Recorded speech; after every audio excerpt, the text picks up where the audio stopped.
ಕರೆಕ್ಟಾಗಿ ಇಟ್ಕೋ ಆಯ್ತು ವಿಡಿಯೋ ನೋಡೋ. ನಮಸ್ಕಾರ, ನಾವು ನಿಮ್ಮ ಸ್ನೇಹ ತೇಜಸ್ ಕುಮಾರ್. ನಾವಿವತ್ತು ಕವರ್ ಮಾಡ್ತಿರೋ places Dubare elephant camp, Chiklihole reservoir, Nisargadhama and golden temple. ಹುಡುಗಿ ಒಂದು ಅವಳ ಕೈಲಿ ಆಯ್ತಾ ಇಲ್ಲ ಉಜ್ಜಕ್ಕೆ, ಅದು 5 ರೂಪಾಯಿ ಕೊಟ್ಬಿಟ್ಟಿದ್ದೀನಲ್ಲ ಅಂತ ಅನ್ಸ್ತಾ.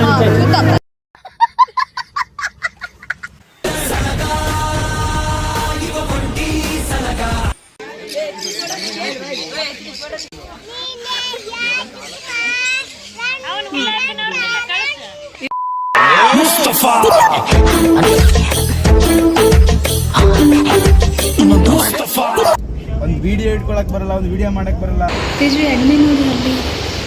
ಎಲ್ಲಿ ಪೆಪ್ಸಿ ಅಲ್ವಾ? ಇಂಥವೆಲ್ಲ ಬೇಕು ಕಾಣ್ತಾ ಕಣ್ರಿ ನಿಮ್ಗೆ. ನೀವು ಯಾವಾಗಲೂ ಬೈತಾನೆ ಈ ಸ್ಮೆಲ್ ಕಡಿ ನೋಡಿ, ಬಸ್ಗಳು ವಿಡಿಯೋ ಮಾಡಿಲ್ಲ ಕಾಣ್ತಾ ಇಲ್ಲ. ಮನೆಯೇ ಮಂತ್ರಾಲಯ ಕಾಣ್ತಾ ಹೋಗ್ಕೊಂಡು ನಡೀರಿ. ಹಂಸದೆ ನೀವು ನೋಡ್ಕೊಂಡು ನಡೀರಿ.